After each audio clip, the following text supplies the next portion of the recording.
Crisis. Ayu survives. Jibrin resigns. Wabara takes over BOT. Tamboa emerges presidential campaign DG. Makinde replaces Sokoto governor as PDP Governors Forum chair. Atiku, Ayu arrogant because someone at presidency promised them the victory. Wike alleges. Prince Charles becomes king as Queen Elizabeth dies at 96. Boko Haram terrorists killed 40% teachers in Northeast. NEDC. Landlord skeleton found in his room after, 4 years after last seen. Locals conniving with foreigners to kidnap people in Ekiti. Fayemi. Exorbitant air ticket. 3 million jobs threatened as travel agents shut down offices. 7 persons injured in uncompleted 4-story building collapse in Ibadan. And Osimhen destined for Premier League. Woodgate. Eagles face Portugal November 17 in friendly. This and many more after this break.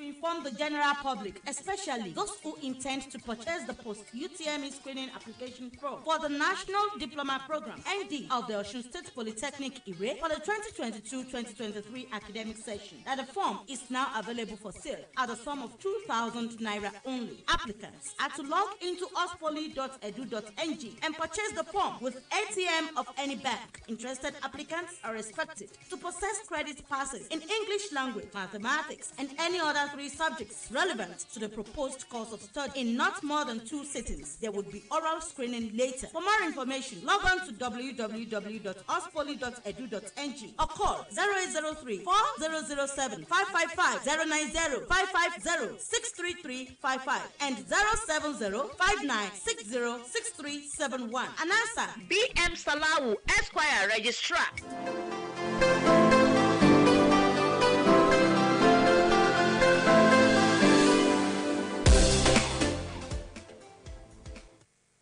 Good morning and welcome to another edition of Headlines today, 9th September 2022. My name is Ulushola Egbodofo and with me in the house is Adeyemi Abodere. Queen Elizabeth, Britain's longest reigning monarch and the nation's figurehead for 7 decades, died at the age of 96 on Thursday, the Birmingham Police announced. With her death, her eldest son Charles, the Prince of Wales, will lead the country in mourning as the new king and head of state. In a statement, Birmingham Palace said the Queen died peacefully at Muro this afternoon. Charles 73 automatically becomes the king, and a statement issued by Clarence House disclosed that new king will officially be known as King Charles III. He is expected to address the country today, according to a royal spokesperson. I think the name of that palace should be Buckingham Palace, not Birmingham. And meanwhile, Elizabeth Andra Mary was born in 1926, the first child of the Duke and Duchess of York, but she didn't become heir presumptive to the throne until 1937, when her father was crowned King George VI after the scandalous abdication of his older brother. His coronation gave Elizabeth a foretaste of what lay in store for her, and she later wrote that she had found the service very, very wonderful. The Queen's declining health has been a recurring cause of concern for the past few years, forcing her to cancel many public appearances, even solemn events like her annual commemoration of Britain's wartime dead. She has largely retreated to Windsor Castle for residents outside London, though it's here she kept to her summer habit of decamping for Balmoral, a castle set amid Scotland's craggy hills and Severn Dales. And during the colonial era, with Britain ruling over Nigeria, Queen Elizabeth made her first visit to Nigeria, where she spent 20 days from January 28, 1956 to February 16, 1956. Her visit was received with lots of fanfare and royal services. The Queen was picked from the airport in a Rolls Royce. She, however, spent a lot of her stay in the northern part of the country with the Sultan. The Queen later visited Nigeria again, this time as an independent nation during the administration of former President Olusegun Obasanjo. She spent about 4 days in the country from the 3rd to 6th of December 2003. Her main purpose for the visit was to attend the Commonwealth Heirs of Government meeting held during that period in 2003. And world leaders pay tribute. Tributes have been pouring in since the announcement of the Queen's death on Thursday. Prime Minister Liz Truss says Britain is the great country it is today because of her. Also, Pope Francis mourned the death of Queen Elizabeth II, praising her steadfast witness of faith in Jesus Christ in an open letter to King Charles III, the new monarch of the United Kingdom. Also, U.S. President Joe Biden and First Lady Jill Biden released a statement on the death of Queen Elizabeth II, calling her a steadying presence and a source of comfort and pride for generations. College of Arts and Science and D'Amico Montessori International School, Carlin. Oh yes, at D'Amico College of Arts and Science and D'Amico Montessori International School, located at number 1 Old Ibadan Road, Ajebandele, Ile-Ife. We have standard classrooms with unmatched staff and pupil ratio. We develop each student's intelligence through caring and all-round focused training while making the learning style very inviting and innovative for holistic development. We run a global school with all-inclusive curriculum that prepare the students for global relevance. At D'Amico Schools, we have highly passionate and motivated 21st century educators, and there is also an opportunity of learning foreign languages. Home away from home body system. There is also Hope Model College and D'Amico Montessori Nursery and Primary Schools at Origo Ife North. Enroll your child for both primary and secondary education. The admission form can be obtained at D'Amico Montessori International School, number 1 Old Ibadan Road, Ajebandele, Ile-Ife, or D'Amico Educational Institute, Kilometer 2, Eda Road, Ile-Ife. You can visit our website www.d'amicoschoolsng.com or call 0803 721 8120. D'Amico Schools. Admission is in progress. You're welcome back, and our listeners at home will be able to pay their tribute to the late monarch, Queen of England, Elizabeth II, who passed on yesterday. When the time comes on your view segment today, and the number to dial will still remain 081-8777-5777. And talking about politics, National Chairman of the People's Democratic Party, Senator Iyorchia Ayu, on Thursday survived the orchestrated plot to oust him from the office in the protracted face-off between him and Governor Nyesom Wike of Rivers State and other members of his bloc. But the chairman of the Board of Trustees of the party, Walid Jibril, was a major casualty of the power game as a former president of the Senate, Senator Adolphus Wabara, took over the seat. Nonetheless, Wike and his allies succeeded in wrestling the post of chairman PDP Governors Forum as the governor of Sokoto State, Honorable Aminu Tambuwa, relinquished the position for his Oyo State counterpart, Seyi Makinde, while the former became the Director General of the party's Presidential Campaign Council for the 2023 election. The seeming compromise by the rival camps to the dispute over skilled zoning of strategic elective positions between the North and the South came under threat as Wike described the decision of Jibrin to resign as BOT chairman as a charade in the battle of wit over calls by his camp Ayu to step aside in the interest of the party ahead of the general election. These were major highlights at the meeting of the members of the National Executive Committee of the party held in Abuja, who passed a vote of confidence on the embattled national chairman of the party. The meeting was witnessed by just 4 of his 11 governors, including Tambuwa from Sokoto, Darius Ishaku Taraba, Doye Diri Bayelsa, and Bala Muhammad Bauchi, as well as the deputy governors of Benue and Adamawa State. The motion to throw their weight behind the party boss was moved and adopted against the push by Wike's group to oust Ayu to pave way for a southern member of the party to assume the post. Reacting to the resignation of Jobin as BOT chairman of the party, Wike described it as a charity and distraction, adding that Atiku had told him that Ayu must relinquish his position.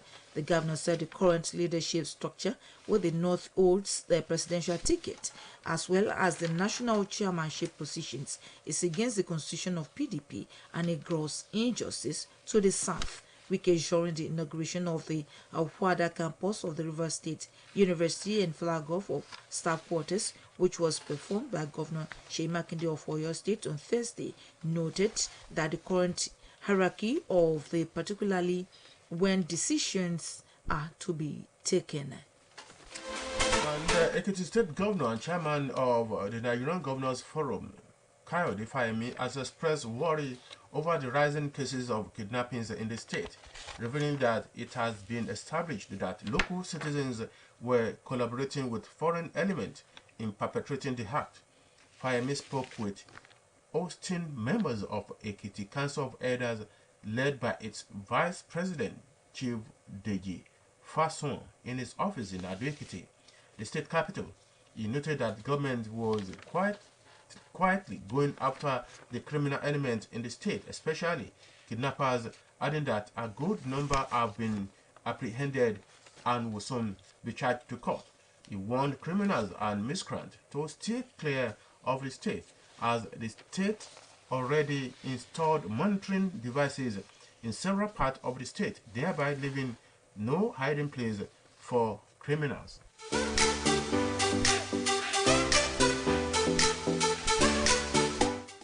Admission for the year 2022-2023 academic session of Joseph Ayo Babalola Conversion Center at Oscotec SLK is in progress. Applications are invited from suitably qualified candidates into Joseph Ayo Babalola University Jabu Ikeji Arakeji Top-Up Conversion Program at Osun State College of Technology SLK Tutorial Center for the 2022-2023 academic session in BSc Accounting, Business Administration, Biochemistry, Building Technology, and Computer Science. Others include BSc Estate Management, Industrial Chemistry, Microbiology, and BSc Urban and Regional Plan. Interested applicants should obtain admission form at any branch of Oscotec Microfinance Bank in SLK, Ilesha, and Oshogo with a sum of 5,000 naira only, and submit same to the Directorate of Media and Partnership, Oscotec SLK, immediately for admission letters processing. Please note that lectures for the 2022-2023 academic session commence at Oscotec SLK Tutorial Center by Monday, 3rd October, year 2022. For more information, contact the registrar on 0803 481 9035 and Director, Media and Partnership on 080-474-0816. Thank you. Announcer S. Okupola, Registrar.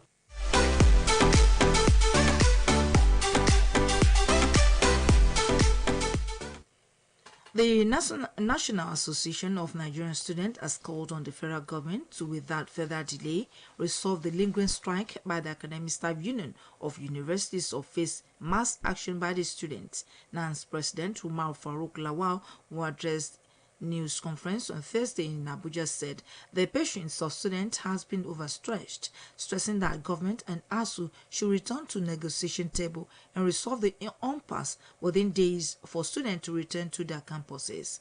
He also demanded that the federal government should set visitation panels to address issues of all expelled and rusticated students, while calling on stakeholders to ensure education is given the desired attention by increasing budgetary allocation to the Ministry of Education in order to meet up with the United Nations Educational, Scientific, and Cultural Organization thresholds. And from the human angle story, the Adi-Osun Idi-Orogbo community in Ido local government area of Oyo State was thrown into shock on Sunday when they found that one of their landlords, Mr. John Adiremi Abiola, in his room almost 4 years after he was last seen in December 2018. The discovery was made after the community decided, with the approval of the police authorities, to go into the compound to clear the bush in his compound, which had overgrown his fence into the next house, causing invasion by reptiles. As 2019 crept into 2020, The residents started wondering where the man could be, though he told about two of those he used to communicate with of his intention to go to Parakot, River State, and be back for Ileya ceremony in 2018. Not seeing him for the festivity and thereafter made them to think he was staying back where he initially came from. Calls to his phones were not going through order. After it was noticed that the wood in his compound had grown bushy, the community landlords were said to have decided in a meeting to find a means of getting access to the premises to clear the bush. However, they were said to have jettisoned the idea because of the implication in the law. From then to 2021 to 2022 is getting to the end. The residents of the community who did not know his whereabouts decided again to go and clear the bush. Headlines learned that the move was made again when the owner of the piece of land beside Mr. Abiola's house moved in about 2 years ago after completion of the construction. But the invasion of his residence by snakes crawling in from the next compound got him worried about the safety of his family members. This was said to have made the community to approach Akpete police station again, where they were given the nod to do the necessary. So on Sunday, the community decided to hire laborers to clear the bush. The house was constructed on the backside of a piece of land, while the front side had thick bush that could not be accessed. As the laborers got there with some landlords and started the work, they first noticed Mr. Abiola's Volkswagen Golf car with registration number AKD 769DC, which had been covered by the bush before the clearing. As the building came in view, it was noticed that the window of Mr. Abiola's room was open, which prompted curiosity. One of the landlords, Mr. Mohammed Adimola, who also worked and used to interact with Mr. Abiola, decided to check what was in the room. He was, however, shocked when he saw the skeleton on the bed of the house owner, Mr. Adimola, and raised the alarm, which made others to race to the window. They were as all shocked, and the news quickly spread. So pathetic. So pathetic. The police in Enugu State have confirmed the shooting to deaths of 3 policemen who were on the night patrol in Enugu on September 7th. The command spokesperson, DSP Daniel Ndokwe, confirmed the incident in a statement made available to newsmen in Enugu on Thursday. Ndokwe said the command was on the trail of the attackers who shot the policemen at about 10:15 p.m. He said, according to him, the gunmen who were in the Lexus sport utility vehicle opened fire on the moving police patrol van on Chime Avenue, New Haven, Enugu. And the line is now open for your comments on the subject under tribute, under discourse. This morning, the death of Queen Elizabeth II. I want our listeners at home to use the opportunity to pay tribute to the late monarch. Hello, good morning. Good morning. Good morning, Good sir. morning. Morning, sir. Wendy, good morning. Shola, good morning. I want to condole the people of the citizens of UK for the loss of the Queen. You agree with me, the Queen has come. And he has seen. And I will say he has conquered. But there's no doubt how old you may be, and when you are good, people will not want you to go again. Like I know, with the experience I have with the Queen, because I'm also a very young man now, you know. The Queen has really tried, and he has kept that place together for a very long time. I hope Prince Charles will do the same. We condole with the people of the United Kingdom for the loss of the Queen. God bless Nigeria. God bless United Kingdom. Good morning. Hello, good morning. Good morning. Morning, sir. Good morning. Good morning, sir. You are on live, you are with us. Okay, I'm Adikola calling from Idosho. All right. want to register my condolence with the Britain citizens over the demise of our Elizabeth II. The demise of the Queen is a great loss, not only to the UK but to the entire world, because Mama has spoken down in the affairs of the universe. He has done a great job in promoting peace and unity globally, and his demise is a great loss to the global community. And I pray that the Lord Almighty will console the whole world and give us a better and a great way to the place. Good morning to the good morning. Morning, sir. Hello, good morning. Good morning, good morning, sir. I just come with that call and I can call you from there. The Lord of the longest monarch in this job, Queen Elizabeth, we what the law. We can't grant her eternal rest. And with the fortitude for the family to bear the law. And we are all missing her. May God be with us. God bless England, God bless UK, God bless Nigeria. Good morning. Morning, sir. Hello, good morning. Morning to the studio. Today I'm in my audio from the and the Lord for the life of God and the rest of the plan. Hello, Hello.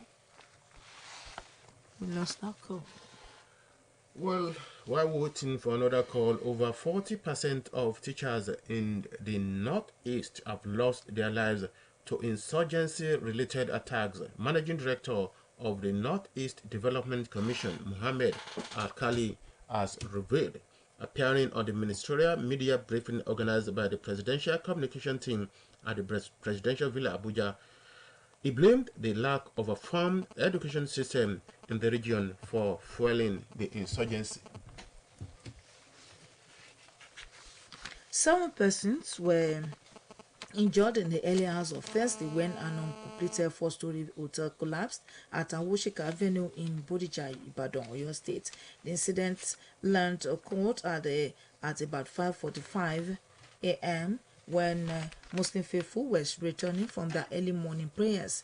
Deafening noise following the collapse attracted people in the neighboring hood and passers-by to the scene. Residents and passers-by were able to rescue 7 persons who are currently receiving medical attention at the University College of. Hello, good morning. Hello, good morning.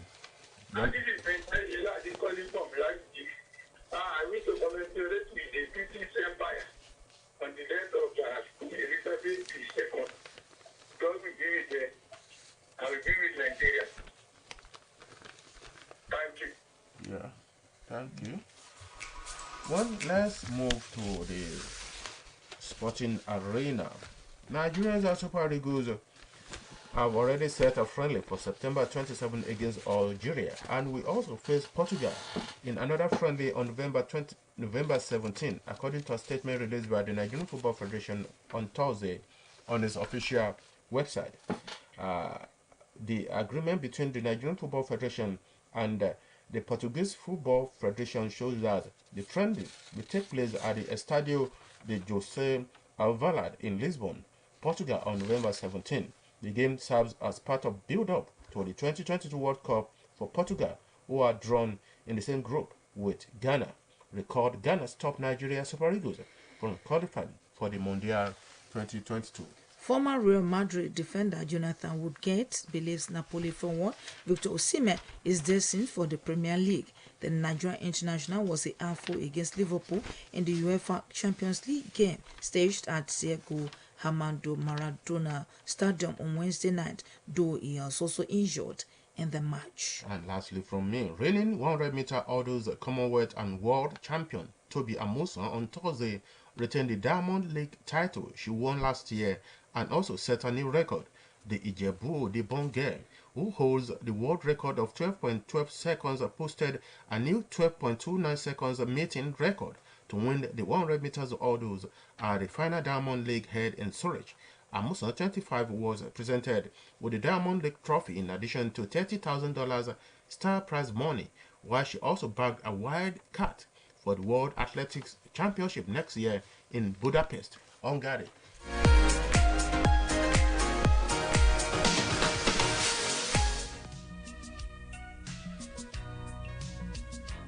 To inform the general public, especially those who intend to apply for the Higher National Diploma Program (HND) of the Osun State Polytechnic IRE for the 2022-2023 academic session, that the form is now available for sale at the sum of 15,000 naira only. Applicants are to log into ospoly.edu.ng. Courses are available in the faculties of Engineering, Information and Communication Technology, Science, Financial Studies, and Management Studies. Interested applicants are expected to possess credit passes in English language, mathematics, and any other 3 subjects in the areas of studies. There would be a qualifying exam for the applicants by end of August. Applicants are to use the ATM card of any bank. For more information, log on to www.oxpoly.edu.ng or call 08034007555, 09055063355, and 07059606371. Announcer BM Salawu, Esquire, Registrar. And before we go on the program this morning, fans traveling to 2022 World Cup will not be able to take alcohol for personal consumption into Qatar, with the head of country's safety and security committee saying that specific measures are in place to take action against anyone attempting to struggle liquor in their luggage. And that does it on the program this morning. It has been the door of Adeyemi Abodere and Olushola Egbodofo. The producer of the program is Moturayo Ayegbayo, while the production advisor is Abimbola Babatunde. Our colleagues will be around tomorrow morning for another edition of the program. From us here, we are saying good morning.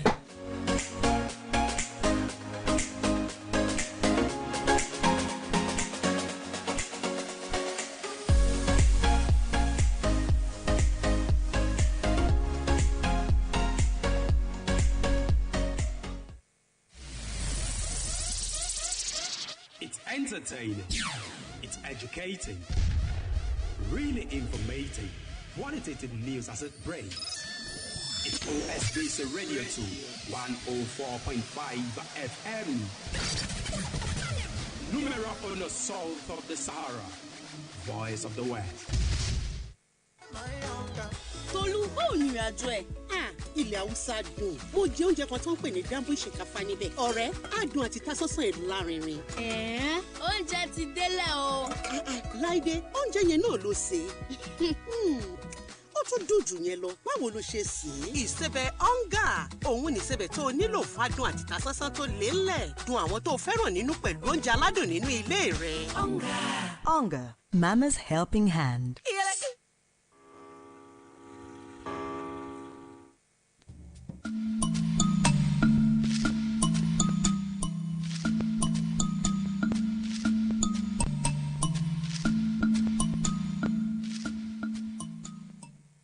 Good morning.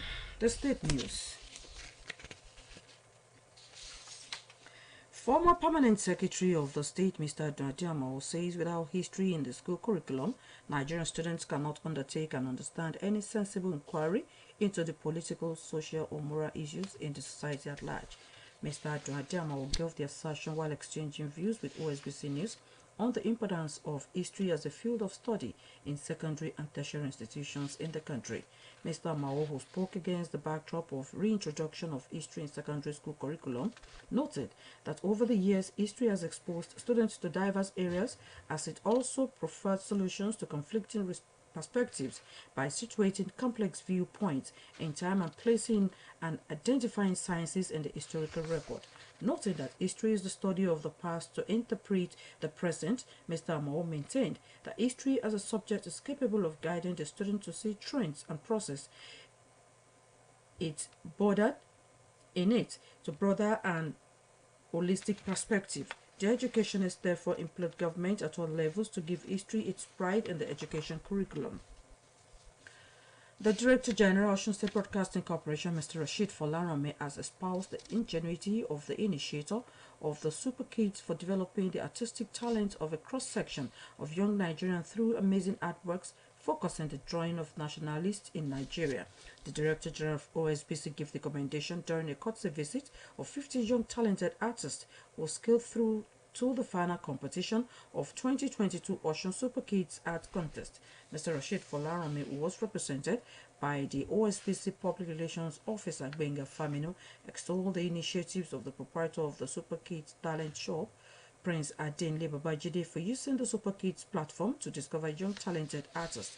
In his response, the initiator of the Super Kids Talent Shop noted that the skill that was unveiled in OSBC is projected at encouraging the celebration of present and past national heroes in projects that will keep their memories aglow.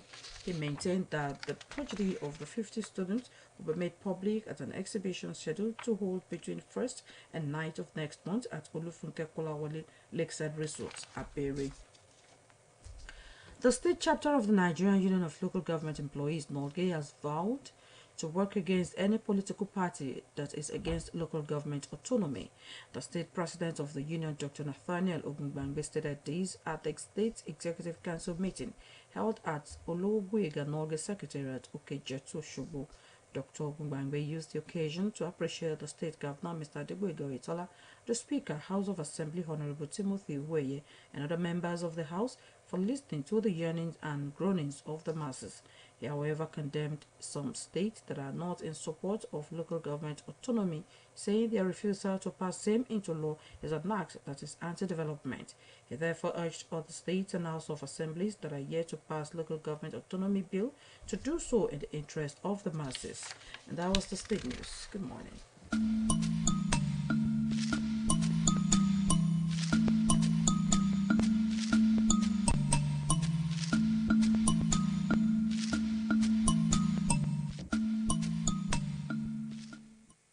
Ẹ káàárọ̀ ìròyìn ìpínlẹ̀ Ọ̀ṣun. Akọ̀wé àgbàtẹ́lẹ̀ rí nípínlẹ̀ yìí Ọ̀gbẹ́ni Adúadé Àmọ́ ti sọ pé láìsí ẹ̀kọ́ nípa ìtàn nínú ìlànà ilé ẹ̀kọ́, àwọn akẹ́kọ̀ọ́ ilẹ̀ yìí kò lè mọ ìmọ̀ ìjìnlẹ̀ nípa ètò ìṣèlú àtàwọn nǹkan míì tó yẹ kí wọ́n mọ̀. Ọ̀gbẹ́ni Àmọ́ sọ eléyìí lásìkò tó ń fọ̀rọ̀wérọ̀ pẹ̀lú oníròyìn iléeṣẹ́ yìí lórí pàtàkì ẹ̀kọ́ nípa ìtàn, èyí tí ó ti di ohun tí kò sí nínú ìlànà ilé ẹ̀kọ́ girama àti ilé ẹ̀kọ́ gíga lórílẹ̀‐èdè mọ́. Ọ̀gbẹ́ni Àmọ́, ẹni tó sọ bí dídẹ̀kọ́ ìtàn padà sínú ìlànà ilé ẹ̀kọ́ ṣe ṣe pàtàkì látàrí bí wọ́n ti ṣe yọ tẹ́lẹ̀ kúrò nínú ètò ẹ̀kọ́, ó ní èyí yóò fún àwọn akẹ́kọ̀ọ́ láǹfààní láti lè ní ìmọ̀ ìjìnlẹ̀ nípa ohun tó ń lọ yíkákiri àgbáyé. Ó sọ bí ẹ̀kọ́ ìtàn yóò ṣe jẹ́ atọ́nà fún àwọn akẹ́kọ̀ọ́. Onímọ̀ nípa ètò ẹ̀kọ́ ọ̀hún arọ ìjọba lẹ́ẹ̀kàǹkà láti gbé ìgbésẹ̀ tó yẹ tí yóò mú kí ẹ̀kọ́ nípa history kó padà sáwọn ilé ẹ̀kọ́. Olùdarí àgbà iléeṣẹ́ OSBC Ọ̀gbẹ́ni Rashid Folarame tí yòǹbó ẹni tó ní ibùdó tí wọ́n ti ń ṣe àgbélárugẹ ẹ̀bùn táwọn ọ̀dọ́ nípasẹ̀ àwòrán yíyà láàrin àwọn ọ̀dọ́ ilẹ̀ yìí. Olùdarí àgbà iléeṣẹ́ ìgbóṣùbà náà lásìkò tó ń gbàlejò nǹkan bíi 50 àwọn ọ̀dọ́ tó ń yàwòrán tí wọ́n kò gbòjà fún àwòrán yíyà níbi ìfigagbága 2022 Ọ̀ṣun Super Kids Arts. Ọ̀gbẹ́ni Rashid Folarame, ẹni tí alukoro iléeṣẹ́ yìí Gbénga Fámínú ṣojú fún, rọ àwọn tó ṣagbátẹrù Super Kids Talent ọmọọba Adenle Babajide gbóṣùbà fún lórí lílo ètò náà láti ṣe àwárí àwọn tó ní ẹ̀bùn àwòrán yíyà. Nínú ọ̀rọ̀ olùdásílẹ̀ ikọ̀ náà ló ti wòye pé ètò ni wọ́n gbé wá sí iléeṣẹ́ OSBC láti lè sọ lẹ́kùnrẹ́rẹ́ nípa rẹ̀. Ó ṣàlàyé pé àwọn akẹ́kọ̀ọ́ bíi 50 ni wọ́n yege tí wọn yóò kópa nínú ètò ọ̀hún tí yóò wáyé láàrin ọjọ́ 1 sí ọjọ́ 9 oṣù tó ń bọ̀ ní Olúfúnkẹ́ Kọ́láwọlé Lakeside Resort, Àbẹ̀rẹ̀. Ẹgbẹ́ àwọn òṣìṣẹ́ ìjọba ìbílẹ̀ nípínlẹ̀ yìí NOGE ti ṣèlérí láti ṣiṣẹ́ tako èyíkéyìí ẹgbẹ́ òṣèlú tó bá tako òmìnira ìjọba ìbílẹ̀. Adarí àpapọ̀ fẹ́gbẹ́ àwọn òṣìṣẹ́ ìjọba ìbílẹ̀ nípínlẹ̀ yìí Dókítà Nathaniel Ogungbangbe ló ṣe léyìí níbi ìpàdé ìgbìmọ̀ aláṣẹ yìí tó wáyé ní sẹkítẹ́rìàtì ẹgbẹ́ NOGE tó wà ní Òkèjẹ̀tù nílùú Òṣogbo. dókítà Ògúngbàngbé lo àkókò náà láti fẹ̀mí ìmoore hàn sí gómìnà Adégbóyèga Oyètọ́lá abẹnugan ilé aṣòfin ọ̀nàrẹ́bù Timothy Owóẹ̀yẹ àti ọmọ ilé aṣòfin pátápátá fún bí wọ́n ṣe ń fi ìgbà gbogbo tẹ́tí gbọ́ àwọn ará ìlú. Bẹ́ẹ̀ ló tún bẹnu àtẹ́ lu àwọn ìpínlẹ̀ kan tí wọn kò fara mọ́ òmìnira àti dáwà ìjọba ìbílẹ̀ tí wọ́n sì ní kíkọ̀ tí wọ́n kọ̀ láti sọ di òfin kò lè mú ìdàgbàsókè tó ṣe sàn kó wà. Ó wá rọ àwọn ìpínlẹ̀ àtàwọn ilé aṣòfin tí wọn kò tí ì sọ òmìnira ìjọba ìbílẹ̀ dòfin láti ṣe bẹ́ẹ̀ fún àǹfààní àwọn ará ìlú. Èyí ló pin ìròyìn ìpínlẹ̀ Ọ̀ṣun. Ẹ̀yà ṣe.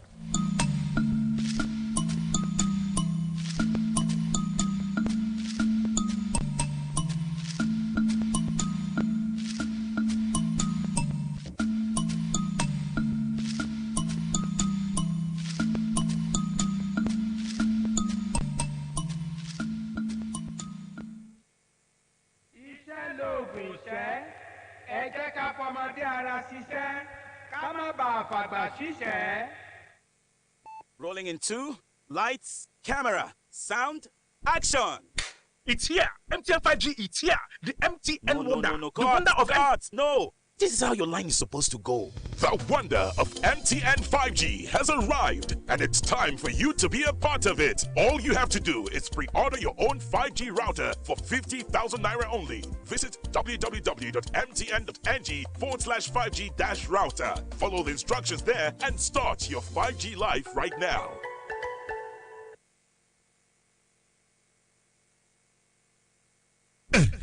Yorùbá ni mí ètò kàǹkà lórí ìkànnì kàǹkà káàbọ̀.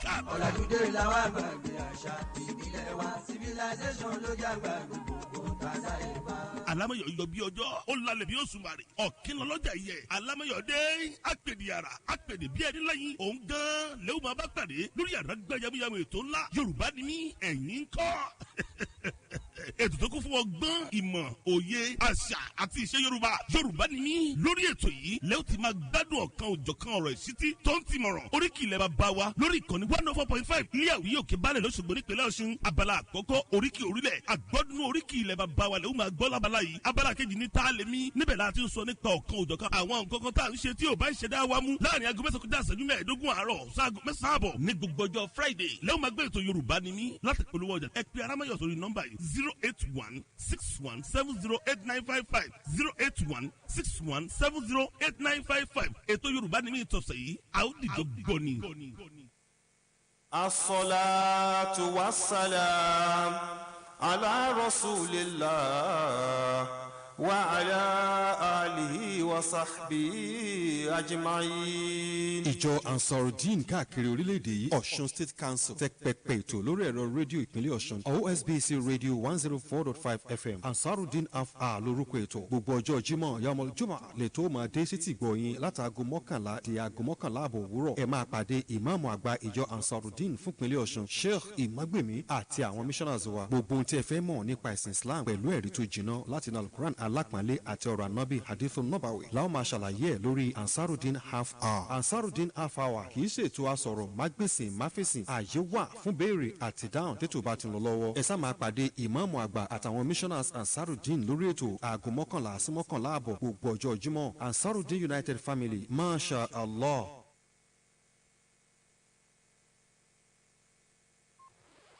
OSBC Radio 104.5 FM, Voice of the West. Don't touch the dial.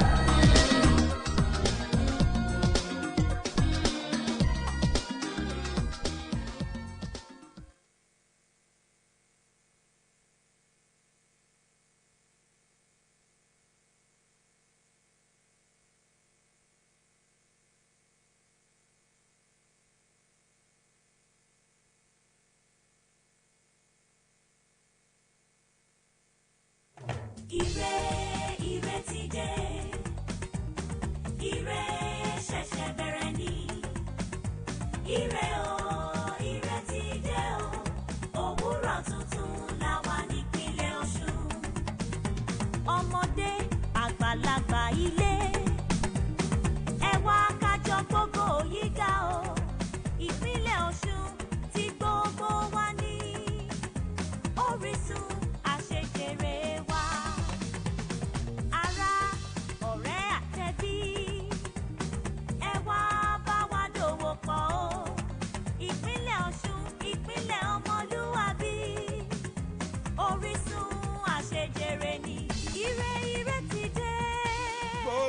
ọmọlúàbí ire ti dé o, ire ti dé ní ìpínlẹ̀ Ọ̀ṣun wa. Orísun ọmọlúàbí ní ìpínlẹ̀ Ọ̀ṣun wa, gbogbo wa pátápátá ẹ jẹ́ ká jọ fò fáyọ̀. Orísun ọmọlúàbí ní ìpínlẹ̀ Ọ̀ṣun lódodo, ọmọlúàbí ni wá, gbogbo mùjúmù wa. Ìwà rere ńlá fi mọ ọmọlúàbí, ẹ jẹ́ ká jọ tẹpá mọ́ṣẹ́ ajé wa, ká sòótọ́, ká fi bẹ̀rù Ọlọ́run ṣe gbogbo nǹkan pátápátá, gbogbo wa pátápátá ká sì níwà rẹ̀lẹ̀. Ọmọlúàbí tẹ́rí òun kò ní figbá kan bọ̀ kan nínú, ṣe gbogbo wa la mọ̀ bẹ́ẹ̀. Tàgbàtàgbà tọ̀dọ̀tọ̀dọ̀ takọtabo kájọ ṣe kó lè dáa ní àjèjì ọwọ́ kan kò gbẹrù dórí, gbogbo wa la kúkú ti mọ̀ bẹ́ẹ̀. Ẹ̀yin ọmọlúàbí pátá ó kúkú yé wa wípé tẹnitẹni tèkísà níta tán àjùmọ̀gbé òun lẹ́rù lú. Ẹ̀yin ọmọlúàbí àódìjọ gbé ní kó lè dáa, ìpínlẹ̀ Ọ̀ṣun wa á dára, àmì àṣẹ. Ire ire ti dé. Ire ṣẹ̀ṣẹ̀ bẹ̀rẹ̀ ni. Ire o, ire ti dé o. Òwúrọ̀ tuntun la wà nípínlẹ̀ Ọ̀ṣun. Ire ti wọlé dé. Ire ti dé. Ìpínlẹ̀ Ọ̀ṣun ti wá ní. Ire ṣẹ̀ṣẹ̀ bẹ̀rẹ̀ ni. Ire o, ire ti dé o. Òwúrọ̀ tuntun la wà nípínlẹ̀ Ọ̀ṣun.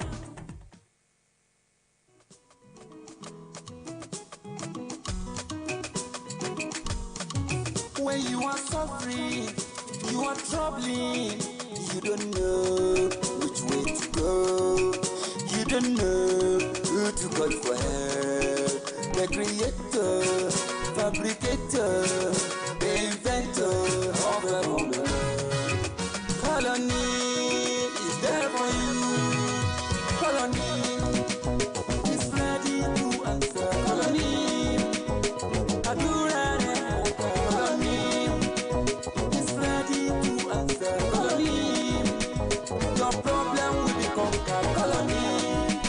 Confidence is vanity, lost confidence is rigidity. Come rainfall or sun to shine, come rainfall or sun to shine.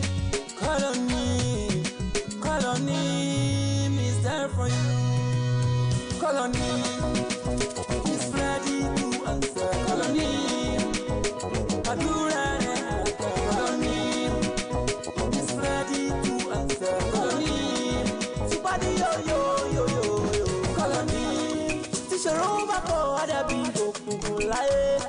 Ìgbìyànjú lọ́tún ló sí àdàbí kò sẹ́nìkan.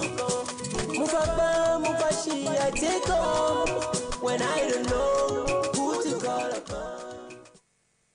Ọ̀kan ṣoṣo àjànàkú tí mi gbó kìjikìji 104.5.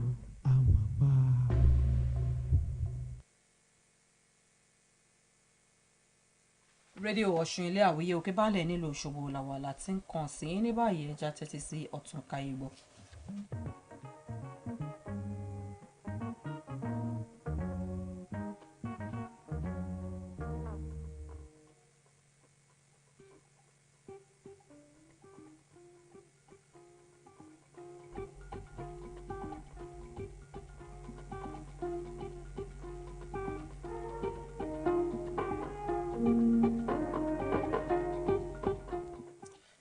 Akí gbogbo ẹ̀yin ará ilé káàbọ̀ sórí àkọ́tún ètò káyé gbọ́ lónìí tó tún jẹ́ ọjọ́ Jímọ̀. Àdúrà wa ni pé kí ẹ tì kó mọ́ bá èmi àti ẹ̀yin níbi tó wù tá a ti ń gbé gbọ́ wa ní òwúrọ̀ èní. Àti pé tí àyà bá ti bẹ́lẹ̀ báyìí yóò bẹ́ aré ni a tún ti bẹ́ sí aré nítorí pé aré ṣiṣẹ́ báyìí òní aré sísá òní sí àyà nítorí pé tá a bá ti dórí ètò yìí báyìí ohun tó ní ṣe pẹ̀lú àwọn ọ̀kan òjọ̀kan ìròyìn èyí tó jáde láwọn inú ìwé ìròyìn tòní àti àwọn ìṣẹ̀lẹ̀ tó ti ṣẹlẹ̀ tá a fẹ́ kẹ̀yìn ara lé gbọ́ òun náà la tún ti dìjọ lábala lónìí nítorí pé àwọn Yorùbá máa bọ̀ wá ní ọdẹ a máa ṣe gbére àpò bẹ́ẹ̀ ni àwọn lóòkọ lágbàáyé àwọn náà ń ṣe gbére ẹni re tó lọ pàápàá jùlọ ní ilẹ̀ Gẹ̀ẹ́sì. Ẹja máa fi eléyìí kí ẹ̀yin ará lé káàbọ̀ sórí àkọ́tún ètò káyé gbọ́ fún tòní. Síjúwadé Adésínà lórúkọ tèmi, ẹnìkejì mi lórí ètò ni. Ọ̀làdàpọ̀ Oyètúnjí ni mò ń kí yín pé a kú ojúmọ́ mọ́ lónìí ọjọ́ 9 oṣù 9 ọdún ìyá 2022. Ẹ káàbọ̀ sórí ètò gẹ́gẹ́ bí ìṣe wa. Bẹ́ẹ̀ tẹ́ ti mọ̀ pé abala méjì ó ní ètò káyé gbọ́ ni mo kó rọra àwọn ti dìwá sóde gẹ́gẹ́ bí ìṣe wa lónírẹ̀ rabaji gan lónírẹ̀ gẹ́gẹ́ fín. Abala àkọ́kọ́ láti mọ́ mú àwọn ìròyìn tó jáde lójú ìwé ìròyìn ojoojúmọ́ ilẹ̀ yìí wá fún yín. Abala kejì lẹ́tí mọ́ bá wa dá sí ohun tó ṣe pàtàkì tó ṣe kókó tó jẹ́ lábala lójú tèmi síjú tí wọ́n dá sí lówùúrọ̀ ni pé ọdẹ a máa sípa ọdẹ. Bẹ́ẹ̀ni. a sípa ìkan lára àwọn ọdẹ adarí lórílẹ̀‐èdè tó jẹ́ lágbàáyé tó jọlọ nípè lánàá ìyẹn náà ni ọbabìnrin ti ilẹ̀ Gẹ̀ẹ́sì. Àwọn èèyàn ó sípa ẹ̀ wọ́n sọ nípa rẹ̀ nítorí ṣùgbọ́n ibi tó tún wá lédè ni pé ẹni tí ò bá tí ì pé 70 ọdún sókè ó ṣeé ṣe kó mọ́mọ́gbà tí ìyá ẹ̀ tó jọba ṣùgbọ́n a sípa ẹ̀ lórí ètò lónìí. ẹ jábọ̀ yìí gbọ́ ní àwọn kókó tá a kó wa kó má bàa jẹ́ pé olúwe ó lọ sórí bíríìjì Ọláìyá lọ́mọ kà fún àwọn ènìyàn nílé ó yá kúnlẹ̀. jẹ̀nsídẹ̀ẹ́ tẹ́nítẹ́ní tàkísà ń tà tán bẹ́ẹ̀ lọ́mọ ẹni ò ní ṣèdí bẹ̀bẹ̀rẹ̀ wọ́n ní ká fìlẹ̀kẹ̀ sídìí ọmọ ẹlòmíì ẹ̀ nígbàgbọ́ kíkún nínú àwọn ọmọ ológun ilẹ̀ yìí kí wọ́n lè pèsè àlàáfíà àti ìṣọ̀kan lórílẹ̀‐èdè Nàìjíríà. Ta ló sọ bẹ́ẹ̀? Ààrẹ Muhammadu Buhari ló sọ̀rọ̀ yìí nígbà tó ń pàrọwà sáwọn ọmọ orílẹ̀‐èdè Nàìjíríà. Èmi lọ straight mo lọ sínú ẹgbẹ́ òṣèlú PDP báyìí o. Kí ló ṣẹlẹ̀ ń bẹ̀? pàápàá jùlọ aáwọ̀ tó ń bẹ ẹgbẹ́ òṣèlú ọ̀hún fẹ́ra ayùmọ̀ ti ṣe àṣeyege wọn àmàrí yọ nípò mọ̀ ní Jubril bá kọ̀wé fipò lẹ̀ èyí ló sún wá àbàrà dé ipò alága mọ́jọ́bàjẹ́ ẹgbẹ́ ọ̀hún lọ́wọ́lọ́wọ́ báyìí. Wike bá fọ̀hún o. Kí ló wí? Wike ní Àtíkù jókòó ìtajọsọ kọ́lélẹ̀ ó sọ pé ayò kọ̀wé fipò lẹ̀ ni. Àwọn onímọ̀ àwọn lámẹ̀tọ́ àwùjọ wọ́n mà ti sọ̀rọ̀ wọ́n sọ̀rọ̀ sókè kíní wí wọ́n ní ọ̀rọ̀ àǹtàbò àǹràbò yìí ó mà lè mú ká mọ̀ wọ́n ní adarí kan tó ṣe gbòógì tó ṣe sàn lórílẹ̀‐èdè Nàìjíríà tábà tètè wá nǹkan ṣe sí. Ẹ wá gbọ́ o bọ́mà ṣe jí epo kan nínú ọdún tá a wà yìí pàápàá jùlọ nínú oṣù kẹjọ mọ̀rí mínísítà abẹ́lé sọ̀rọ̀ ìpọ́npọ̀ lórílẹ̀‐èdè Nàìjíríà ó sọ̀rọ̀ ó yọkùn mọ́ òkun nídìí ẹ̀. Ó yọkùn mọ́ òkun ẹ̀. Àwáyé èkú kan ò sí ọ̀run nìkan làrí má bọ̀ ọ̀sánjá ọ̀run dọ̀pá. Ọbabìnrin tó ti pẹ́jù lórí oyè nílẹ̀ Gẹ̀ẹ́sì lórí àpèrè àwọn baba ńlá rẹ̀ yínkun Elizabeth kejì tẹ́rígbà sọ. Kọ́lọ́n kó dẹlẹ̀ fẹ́ni re ọgbà bẹ́ẹ̀ ni ìròyìn fìdí ẹ̀ múlẹ̀ pé ọmọ ọba Charles ó ti dé adé o ní ilẹ̀ Gẹ̀ẹ́sì kódà mo rí nígbà tí wọ́n kó lẹ́kẹ̀ẹ́ oyè sí lọ́rùn gẹ́gẹ́ bí ọba nílẹ̀ náà. ìyún ní pété eru bá kú ẹtí iná bá kú afẹ́rúbojú ni ọ̀gẹ̀dẹ̀ kú afọmọ ẹ̀rọ kò àwa sọ báyìí pé Elizabeth lọ wọ́n wá fi Charles ọ̀bìrọ́pò. Ìdí rèé tí mo fi kọ̀wé fipò sílẹ̀ gẹ́gẹ́ bí alága ìgbìmọ̀ mọ́jẹ̀ ó bàjẹ́ ẹgbẹ́ òṣèlú PDP tá ń kọ̀wé fipò lẹ̀. Àwọn èèyàn ò mọ̀ gbọ́yàn nígbà ò bá yá. ẹgbọ́ eléyìí o ǹjẹ́ mọ̀ pé tí ò bá síkú lé torí òun ẹlẹ́pàá aya bẹ́ẹ̀ ni ó lè ti lé ní fáwọlẹ̀ tá a wọlé Fáyẹmí ló má sọ̀rọ̀ o ó ti rí ìwà ìjínigbé ní ìpínlẹ̀ Èkìtì ẹ wo ejò lọ́wọ́ nú àwọn ọmọ Èkìtì wà lára àwọn tó ń ṣokùnfà rẹ̀. Ọwọ́ tó wá nínú ní fi rìn ejò lọ́wọ́ nú. Owó iléeṣẹ́ ológun ilẹ̀ yìí tẹnìkan tó ń fi ìbọn sọwọ́ sáwọn agbésùmọ̀mí Boko Haram tí wọ́n sì dóòlà àwọn akẹ́kọ̀ọ́bìnrin ilé ẹ̀kọ́ Chibok 3 tuntun míì àtàwọn èèyàn 19 tí wọ́n jí kó.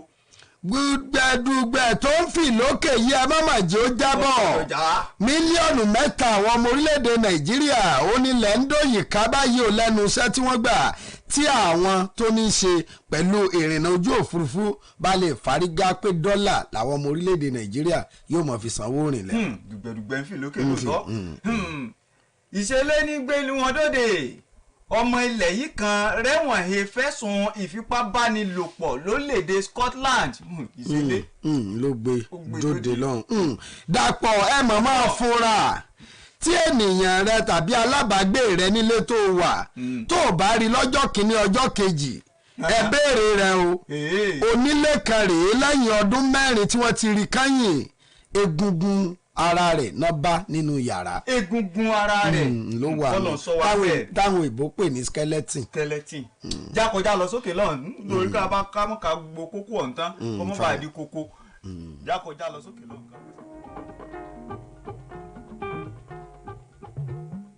Ọ̀ṣun health insurance scheme OIS. ìlera tó dájú láàbò tó péye ara ẹ̀ wá gbọ́. bẹ́ẹ̀ni ọpẹ́ olórí àdáàdá tán lọ́wọ́ àjọ OIS àjọ tá a ṣàgbékalẹ̀ rẹ̀ láti máa rí sí ìwà lálàáfíà ọmọ ènìyàn adúpẹ́ OIS ti digi àlọ́yè nípínlẹ̀ Ọ̀ṣun àwọn ènìyàn tí wọ́n ń jàǹfààní rẹ̀ wọn ò lè fi ṣeré rárá ìgbà tẹ́mi náà forúkọ sílẹ̀ ni mo wá rí wípé àǹfààní OIS pọ̀ jaburata nítorí díẹ̀ yìí mo wá ń rọ gbogbo ẹ̀yin ènìyàn ìlú láti lọ forúkọ sílẹ̀ pẹ̀lú àjọ OIS nípínlẹ̀ Ọ̀ṣun. àjọ OIS gbogbo ìgbà làwọn ènìyàn ń kan sára sí yín kí ètò ìlera pípé kó lè kárí ilé kó kárí oko tó fi dẹ́sẹ̀ kùkú àjọ OIS ní àjọṣepọ̀ pẹ̀lú àwọn ilé ìwòsàn ìjọba àti ti aládàáni tájọ OIS jẹ́ ló ń tẹ̀. lọ́gán tí ẹ bá ti ní káàdì OIS lọ́wọ́ ẹ ó jẹ́ àǹfààní ètò ìlera pẹ̀lú owó kékeré gudugudu 2 àti yàyà 6 tájọ OIS ń ṣe ó kọjá àfẹnuròyìn. àjọ OIS wà káàkiri ìjọba ìbílẹ̀ jákèjádò ìpínlẹ̀ Ọ̀ṣun fàlàyé lẹ́kùnrẹ́rẹ́ 0700-225-56447 0700-225-56447 tàbí www.osia.ng. OIS, providing access to qualitative health care without tears.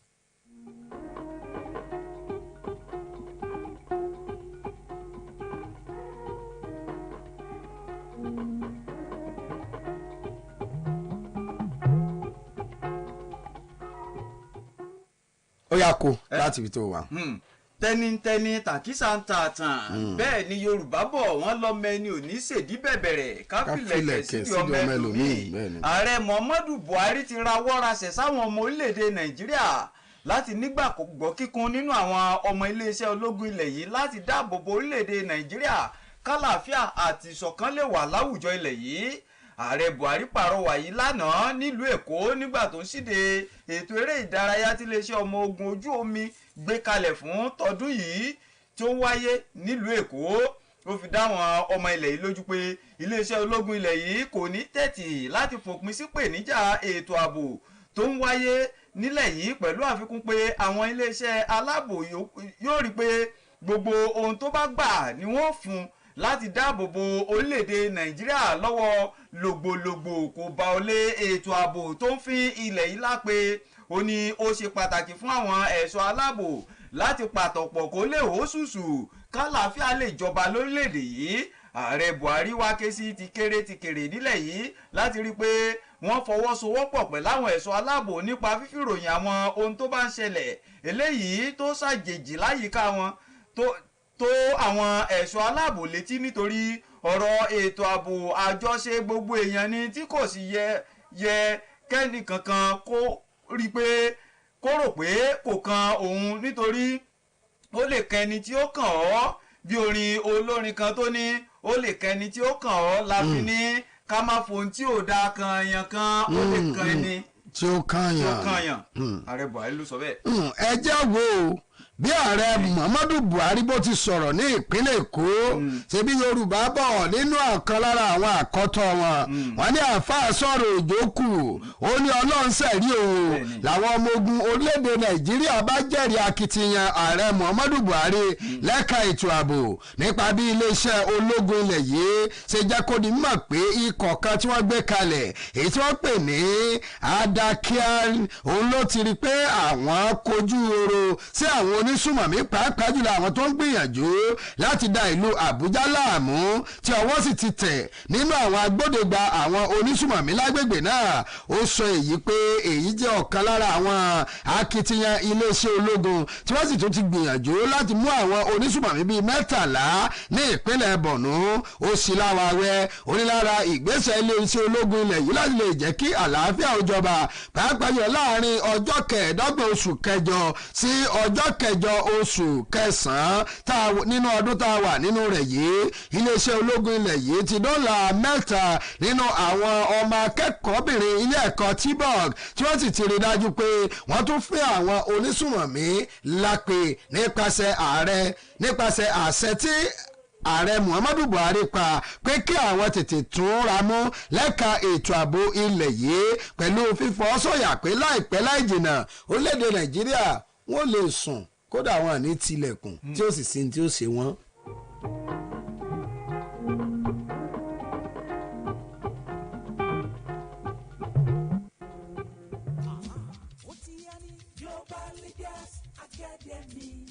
gbogbo ọmọ lọ́rọ̀ yìí bó ṣe yàtọ̀ bẹ́ẹ̀ aṣíwájú Yorùbá Leaders Academy làwọn ọmọ ń fẹ́. ẹ káàbọ̀ sí Global Leaders Academy iléèwé tó yàtọ̀ gédéǹgbé nílànà ìgbékalẹ̀ rẹ̀ láti crèche wọ nursery dé primary school ló mọ́yán lórí secondary level wọn náà ṣe fi yan gan torí ọpọlọ pípé ni wọ́n fi gbé kalẹ̀ pẹ̀lú àwọn olùkọ́ tó mọ̀ ti fún tẹ̀dọ̀ ẹ̀kọ́ dé góńgó ibùgbé àwọn akẹ́kọ̀ọ́ rẹ̀ bí ilé ìtura pẹ̀lú ààbò tó dájú àtàwọn oríṣiríṣi nǹkan mẹ́kọ̀ọ́ wù ní kọ́ àgàgà tẹ́ bá dé laboratory wọn àyè àtijọ́ sì tún bẹ nílànà tẹ́ bá ń fẹ́ ẹ̀yẹn débẹ̀ lónìí kẹ́ ẹ lọ ṣèwádìí ẹ rí i pé egun jẹ́gun lọ ní tòótọ́ àbájọ táwọn òbí tó ń fẹ́ quality education ṣe ń kọ́mọ rẹ bẹ̀ ní wìtìwìtì mọ́tò gidi wà fáwọn tí ò bá gbénu ọgbà excursion tún bẹ fáwọn akẹ́kọ̀ọ́ lóòrèkóòrè Global Leaders Academy wà ní plot 1 A&B Oroki Estate Lameko Junction Òṣogbo telephone 0815-928-0037 at Global Leaders Academy we are not led we lead and always a leader. ìjọba àwọn nílé ẹ̀párí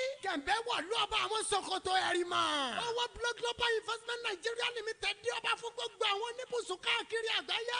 wọ́n tó jẹ́ alábàáṣepọ̀ tó tọ́ authorized business partner fún iléeṣẹ́ mọ́kàfọ́. àwọn ẹ̀dọ̀kí fọ́ọ̀mù alálòpẹ́ kárìkẹ́sẹ̀ yàtọ̀ sí àwọn fọ́ọ̀mù akọ́dúnrọ́dá bá dúdọ̀wẹ́kẹ̀ ni wọ́n ń tà níbẹ̀.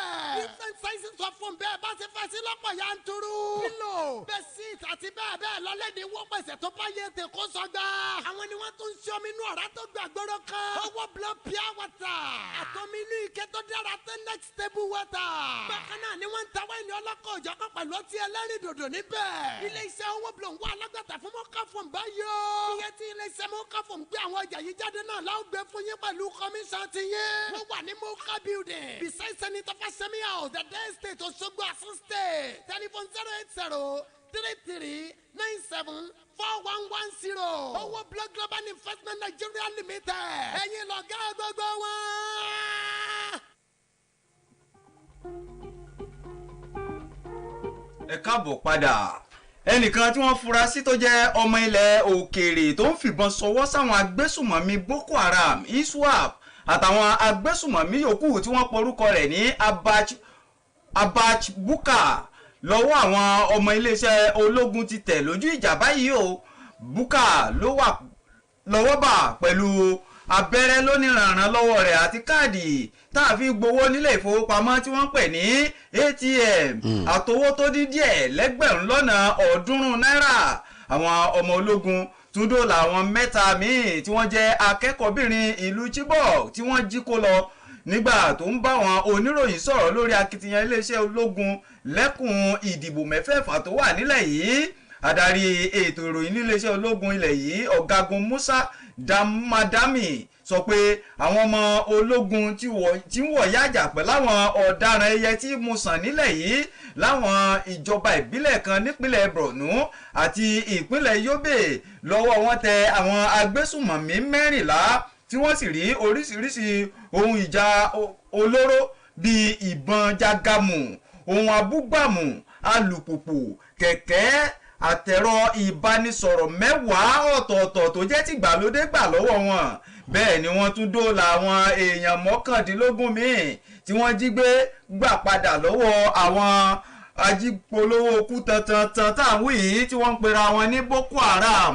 àwọn ọ̀daràn tí wọ́n ń pera wọn ní darandaran yìí ó ní wọ́n rí àwọn èèyàn ọ̀hún gbà padà lọ́wọ́ wọn. ìròyìn eléyìí ò ní àjọ tó ń rí sí ọ̀rọ̀ ìdàgbàsókè ètò ẹ̀kọ́ lápá ìlà oòrùn àríwá orílẹ̀-èdè Nàìjíríà jẹ́ kó di mímọ̀ pé ìdá 40 nínú 100 àwọn olùkọ́ tó ń kọ́ ẹ̀kọ́ láwọn ìpínlẹ̀ tí àwọn Boko Haram tí wọ́n ń dòyìn ká báyìí olóòtí bẹ́ẹ̀ tó ti gbọ̀rún lọ o. ó ṣàlàyé ẹ̀lẹ́kùnrẹ́rẹ́ pé iṣẹ́ tí wọ́n fi rán àwọn láti lè mú ayé bọ̀ sípò fún àwọn ènìyàn lágbègbè náà yóò ná àwọn tó tírílíọ̀nù mọ́kànlélọ́gbọ̀n ó lé belenja lẹ́yìn tí àwọn yóò ti kọ́ ilé ẹgbẹ̀rún kan fún àwọn ènìyàn tó wà ní ibùdó ogunléndé lágbègbè náà. ọ̀gá àgbà àjọ tó ń sọ̀rọ̀ ìdàgbàsókè ètò ẹ̀kọ́ yìí Muhammed Akali ó jẹ́ kó di mọ̀ pé àwọn ikọ̀ Boko Haram láti ọdún tí wọ́n ti bẹ̀rẹ̀ wọ́n mà ti ba nǹkan jẹ́ kọjá kàásì nǹkan àti pé tí àwọn yóò bá ṣe iṣẹ́ gẹ́gẹ́ bí wọ́n ṣe là á lé àwọn lọ́wọ́ láàrin ọdún mẹ́tàlá sí àkókò yìí owó tí àwọn yóò ná yóò gba àwọn tó tírílíọ̀nù mọ́kànlélọ́gbọ̀n èyí tí orílẹ̀-èdè Nàìjíríà yóò lè fi bọ̀ sípò pàápàá jùlọ láàrin apá ìlà oòrùn àríwá orílẹ̀-èdè yìí. ìròyìn yìí ó lejú koko bí ìgbà tí Jùmọ̀kẹ́ tó.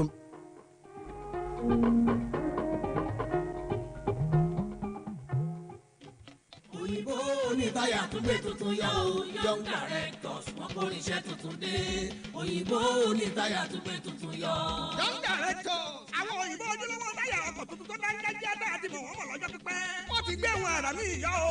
ọkọ̀ òjọ̀kan ẹ̀rọ òyìnbó tí mú táyà afinilọ́kàn balẹ̀ ìrìn àjò. ẹ̀rọ pàtàkì kan ṣe wheel balancing òun ní mú kí táyà ọkọ̀ ó gbórí dúró. ọ̀kan ṣiṣẹ́ alignment kì í jẹ́ kí táyà ọkọ̀ ó ńlá kó jẹlẹ́gbẹ̀ gbẹ́nìjẹkújẹ. ẹ̀rọ kan ń de táyà ń tú táyà.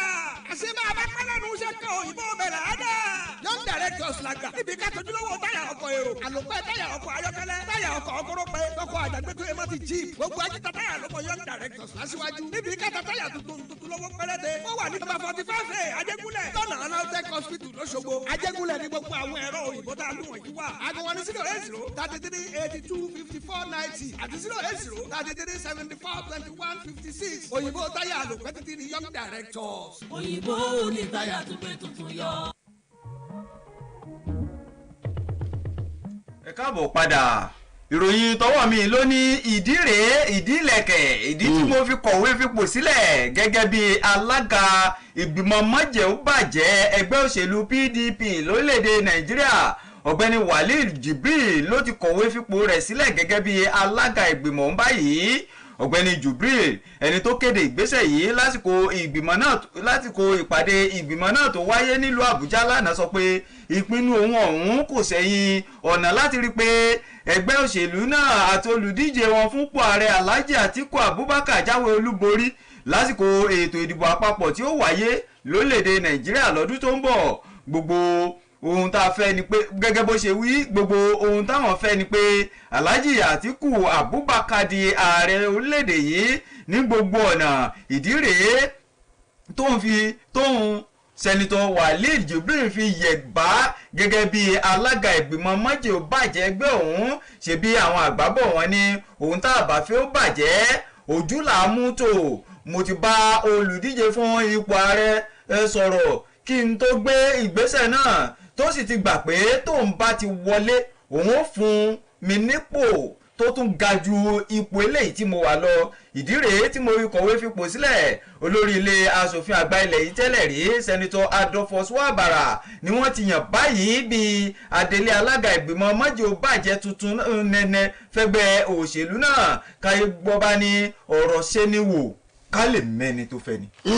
ìkọ̀wé fipò sílẹ̀ tó lọ pòròpò yìí kò mọ̀ dúró lóru Jibril nìkan o nínú ẹgbẹ́ òṣèlú PDP lórílẹ̀‐èdè yìí alága ìgbìmọ̀ àwọn gómìnà nínú ẹgbẹ́ òṣèlú alábùradà lórílẹ̀‐èdè Nàìjíríà òun náà mà tún kọ̀wé fipò sílẹ̀ ìhun ní gómìnà ìpínlẹ̀ Sokoto òun ni orí bàbá gómìnà ìpínlẹ̀ Ọ̀yọ́ ṣe é lòun náà bá di alága àgbáríjọpọ̀ àwọn gómìnà nínú ẹgbẹ́ òṣèlú PDP lórílẹ̀‐èdè yìí. ìròyìn yóò wá tán síbẹ̀ nítorí pé gbogbo èèyàn ló ti ń retí ohun tí Wike ó sọ sí àwọn ìgbésẹ̀ yìí. ohun tó bọ́ látẹnu Wike ni pé wọ́n já mọ̀ pé Àtíkù ló yẹ kí wọ́n máa kì pé a sọ̀rọ̀ ànádi bá mi kílẹ̀ ò tó mọ́. ó ní nítorí pé nínú ìjókòó ìpàdé táwọn ṣe kẹ́yìn ni pé àwọn gbọ́dọ̀ fi orí ayù fọ́ àgbọ̀n àmọ́ nítorí pé Yorùbá sọ pé ẹ tó bá forí ẹ̀ fàgbọ̀n jẹ nínú ẹ̀ orí mọ̀ kó ayù sọ o nítorí pé kò fi orí rẹ̀ fàgbọ́n lánàá Jubril àti gómìnà Sokoto òun náà padà fi ké nítorí pé Yorùbá pọ̀ pé tẹ́ ẹ bá fẹ́ mọ̀ ní ọ̀la ńlẹ̀ mú ní báyìí Wike ti wá sọ pé kò sí ohun tí wọ́n lè fi bóun sọ tàbí kí wọ́n bóun fà á ó mọ̀ nígbà o nítorí pé ìjà yìí kò tí ì parí ó ní kì í ṣe tòun gan nìjà náà bí ó ṣe gbogbo àwọn ará gúúsù orílẹ̀-èdè Nàìjíríà òun kàn jẹ́ agbẹnusọ fún wọn ni àfi bí Ayuba kọ̀wé fipò sílẹ̀ làwọn tó fẹ́ ṣiṣẹ́ fẹ́gbẹ́ òṣèlú PDP. tí mo mákindé tiẹ̀ ní ẹ̀kọ́ ẹlẹ́kọ̀. ẹlẹ́gbàjà yẹ mẹ́lẹ̀ wá àwáyé ẹkú kan ò sí ọ̀run nìkan láre má bọ̀ ọbabìnrin tó ti pẹ́ jù lóróyè nílẹ̀ Gẹ̀ẹ́sì Queen Elizabeth kejì ti tẹrí gbaṣọ ọbabìnrin tó ti pẹ́ jù lórí ìtẹ́ nílẹ̀ Gẹ̀ẹ́sì ní ọbabìnrin Elizabeth kejì ti darapọ̀ máwọn baba ńlá rẹ̀ lẹ́ni ọdún márùndínlọ́gọ́rùn-ún ẹnu mi àgò lẹ́yìn tó lo àádọ́rin ọdún lórí àpèrè àwọn baba ńlá rẹ̀ yùn 70 years ìròyìn kan láti ààfin orí adé náà ni ọba aláyé ọ̀hún jọlọ́run nípè wọ́ọ́rọ́wọ́ lọ́sàn-án ní Bamora tí wọ́n sì gbé òkú rẹ̀ lọ sílùú London lónìí yìí tọmọdé tàgbà lórílẹ̀‐èdè ọ̀hún ni wọ́n bá àwọn èèyàn orílẹ̀‐èdè náà kẹ́dùn àti mọ̀lẹ́bí rẹ̀ pé orí adé náà sípò padà nírú àkókò yìí táwọn nílò ìrírí rẹ̀ jùlọ olóòtú ìjọba 15 ọ̀tọ̀ọ̀tọ̀ ni ọbabìnrin náà ti lò bẹ̀rẹ̀ látòrí Winston Churchill tó fi dórí Liz Truss tí wọ́n bí ní nǹkan bíi ọdún 21 tí wọ́n yàn lọ́sẹ̀ tó kọjá gẹ́gẹ́ bí olóòtú ìjọba tuntun nílẹ̀ ọ̀hún gbogbo àwọn ọmọ àti ọmọ orí adé náà ni wọ́n tẹkọ̀ létí lọ sórílẹ̀-èdè Scotland tó dákẹ́ sí láti lọ wo òkú orí ọbabìnrin ọ̀hún tó dolóògbé ìròyìn ní Charles tó jẹ́ ọmọkùnrin rẹ̀ tó dàgbà jù ni wọ́n ti yàn bíi ọba aláyé tuntun nẹ́nẹ́ míì báyìí ṣe bí yóò bá bọ̀ wọ́n ní bíná bá kú afẹ́rú bojú. ọ̀gẹ̀dẹ̀ kú afọmọ ẹ̀rọ́pò. báládì bá kú ọmọ wọn ní jogún ẹ̀bù. jẹ́ ń fi eléyìí kún nípa ìtàn tó ní í ṣe pẹ̀lú ọbabìnrin ilẹ̀ Gẹ̀ẹ́sì ọdún 1926 ni àkọọ́lẹ̀ fi yé ni pé wọ́n bí gẹ́gẹ́ bí àkọ́bí ní ìdílé Duke tó sì jẹ́ pé nígbà tó di ọdún 1937 ó gorí àpèrè àwọn babalá rẹ̀ ṣùgbọ́n ìyá ńlá òun lòun nítorí pé ìyá lòun òun sì tún wá ní ọbabìnrin ó darapọ̀ mọ́ àti rí àwọn ọbabìnrin tó jẹ́ obìnrin náà ní ilẹ̀ Gẹ̀ẹ́sì ìkejì lòun ìròyìn fìdí ẹ̀ múlẹ̀ pé 70 ọdún ó lé belenja ló lò lórí àpèrè ọ̀hún láàrin 70 ọdún ọ̀hún ọ̀pọ̀ odò òun ni ó ti sàn gbábẹ́ afárá kọjá èyí tó fìdí ẹ̀ múlẹ̀ pé ó ṣe àbẹ̀wò sí orílẹ̀-èdè Nàìjíríà láyé ìjọba amúnisìn nígbà náà àti pé lára àwọn fọ́tò tí wọ́n fi ń ṣe ìmọrírì ìyá yìí ṣe ni a rí adarí àkọ́kọ́ lórílẹ̀‐èdè Nàìjíríà tó náà dúró gbagba pẹ̀lú arábìnrin yìí nínú fọ́tò náà kódà nígbà tí arábìnrin yìí sì wà ní èwe tó náà wà ní ọlọ́mọge ó wà lópin pé tó bá rí bí ìgbà téèyàn lè fi ṣaya ni ìròyìn fìdí ẹ̀ múlẹ̀ pé a máa ya fọ́tò pẹ̀lú àwọn ọkọ̀ ológun láì tẹ̀ tí ì di ọbabìnrin nígbà náà ìròyìn fi ni pé tí wọ́n bá ń ka àwọn adarí lágbàáyé wọ́n á lè kóyàn Elizabeth kejì kéré tàbí kí wọ́n kó láì fi ewé bò ó ní báyìí gbogbo àwọn adarí lọ́lọ́kọ̀ òjọ̀kan láti orílẹ̀-èdè àti àwọn ẹkùn lágbàáyé ti bẹ̀rẹ̀ sí ní kọ ìwé ìmọrírì àti ìbánikẹ́dùn sí ilẹ̀ Gẹ̀ẹ́sì báyìí láti mọrírì akọni tó lọ ọ̀hún ṣebí àwọn ọdẹ sọ pé tí ọdẹ bá lọ àsìpa ọdẹ ni àti pé ìṣẹ̀lẹ̀ a máa ń ṣe gbèrè àpò kálukú wọn òun náà ti bẹ̀rẹ̀ sí ní kọrin rékì ọbabìnrin Elizabeth Mary Queen ti ilẹ̀ Gẹ̀ẹ́sì tó tẹríba sọ.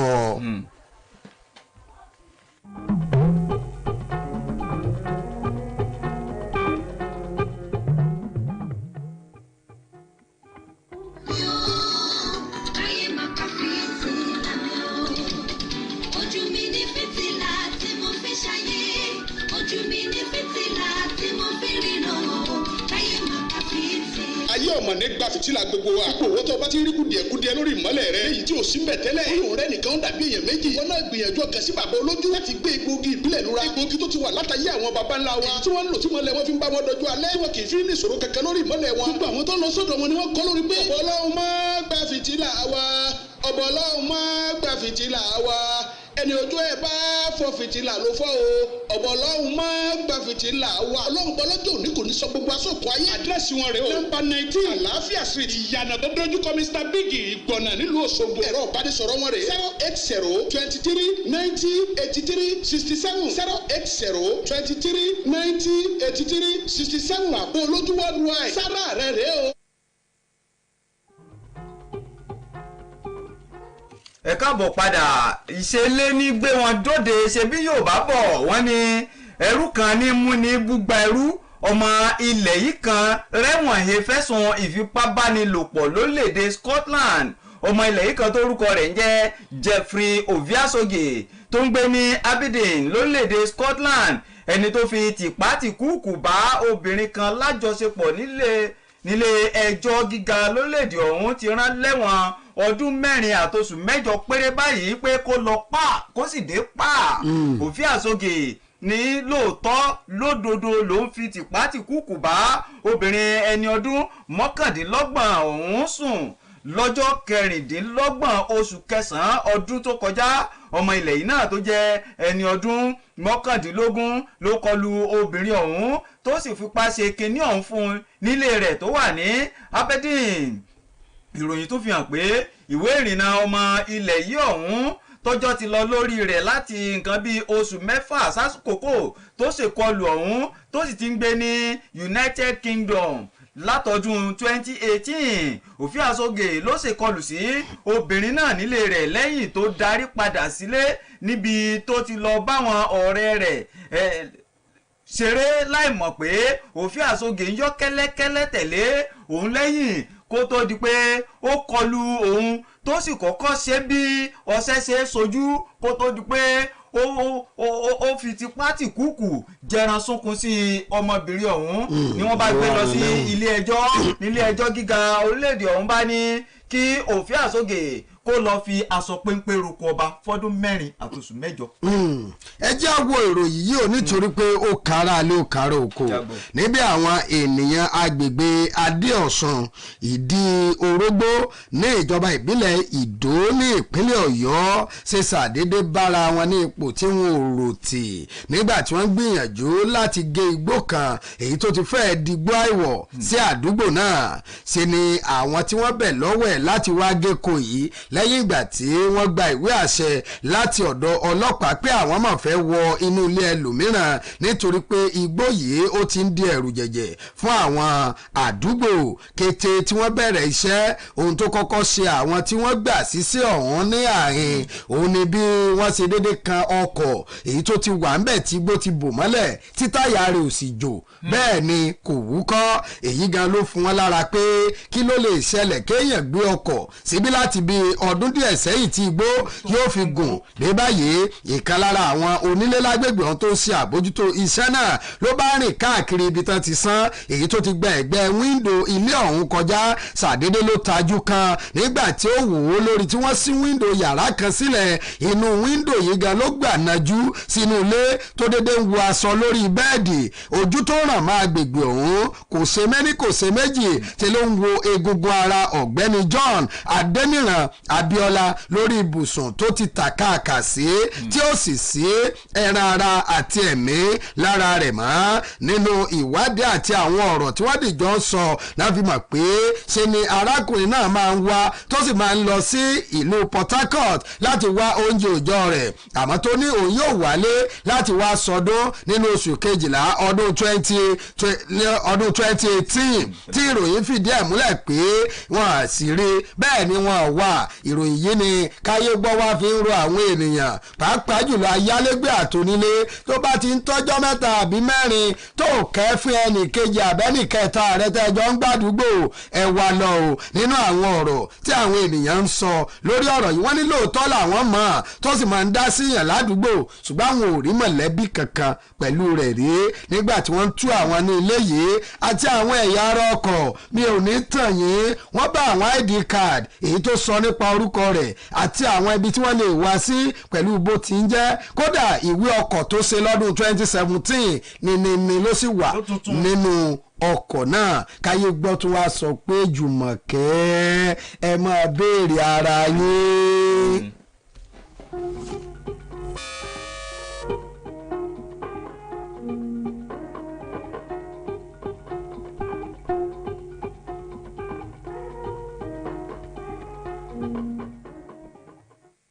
ẹ já lọ sí abala tó kàn lórí ìròyìn tí a pè ní káyé gbọ́ ní ti òwúrọ̀ yìí ohun tá ò pẹ̀ kẹ́lù náà ni pé tí ọdẹ bá lọ báyìí ọdẹ a máa sípa ọdẹ òun náà ni ó jẹ́ kí ó di mímọ̀ pé a fẹ́ sípa ọ̀kan lára àwọn adarí lágbàáyé èyí tó kí ayé pé ó dìgbà ó ṣe gẹ́gẹ́ bí a sọ ní ìbẹ̀rẹ̀ ètò ẹni tí ò bá ti pé 70 ọdún lè mọ́mọ́ ìgbà tí Queen Elizabeth tó ṣèwé orí ẹ̀rọ ìbáraẹnisọ̀rọ̀ tẹ́ ẹ pè sí lówùúrọ̀ yìí náà ní 08064722676 ẹ̀já máa kúrò lẹ́gbẹ̀ẹ́ rédíò àtàbà tí wọ́n pè wá 08064722676 òun ni ojú òpó jẹ́ láǹfààní láti fi sin ọbabìnrin ilẹ̀ Gẹ̀ẹ́sì tó kí ayé kó dìgbò ṣe tẹ́ fi sìn sọ́nà 08064722676 ẹ ti wà lórí ètò ìwọ̀ ẹ̀lọ́ ẹ kú àárọ̀ o ẹ mà ti wà lórí ètò ìwọ̀ ya ní kankan torí àwọn míì.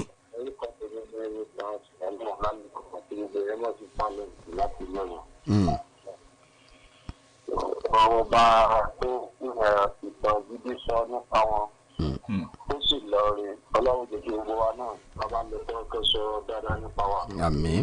kó sì jẹ́ káyé dáadáa sí kó tó di pálọ̀. àmín. àwọn òdìdá ayé nígbà tó jọba bẹ́ẹ̀ la dídá ayé nígbà tó gbé wọn ṣùgbọ́n ìtàn sọ nípa wọn pé dáadáa ni wọ́n sọ.